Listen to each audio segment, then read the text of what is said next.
ఇప్పుడు drip irrigation system ఎట్లా నడుతుందో చూపిస్తా. ఫస్ట్ అయితే మనం మోటార్ స్విచ్ చేసుకోవాలి.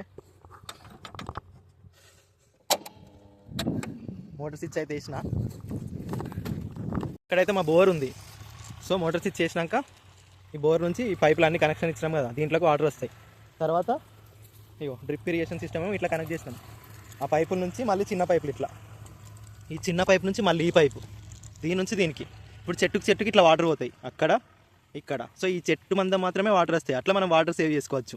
సో ఇప్పుడు ఇదంతా ఎంటీ స్పేస్ కదా, ఇదంతా ఇంకా వాటర్ పోకుండా ఓన్లీ చెట్టు వరకే వాటర్ వస్తాయి. ఇదే డ్రిప్ ఇరిగేషన్ సిస్టమ్. ఇంకా మనుషులు కూడా ఊరికే చెట్టుకు వాటర్ పట్టాల్సిన అవసరం లేదు. ఇక ఇప్పుడు మనం ఉన్నా లేకపోయినా మోటార్ ఆన్ చేసి సాయంత్రం వచ్చినాం అనుకో, ఇక మనం వచ్చే వరకు ఇక చెట్టు మొత్తం వాటర్ మంచిగా ఫ్లో అవుతాయి చిన్నగా. సో ఇట్లా చిన్నగా మంచిగా ఆ చెట్టు వరకే తడుస్తాయి. మా అమ్మ వాళ్ళు అయితే కొన్ని కూరగాయలు పెట్టిళ్ళు ఇక్కడ పొలం దగ్గర.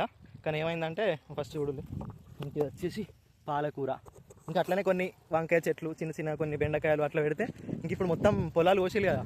ఇంకా పొలాలు కొస్తే మొత్తం ఇక గొడ్లు ఆవులు అన్నీ వచ్చి వేసినాయి అన్నమాట. ఇంకా ఆవులు ఇన్నే తిరుగుతాయి. ఆవు అట్లా చాలానే ఉంటాయి ఆవులు ఇక్కడ. ఇక మళ్ళీ నాటేసే వరకు ఇంకా వీటిని కాపాడుకుంటూ కష్టమే.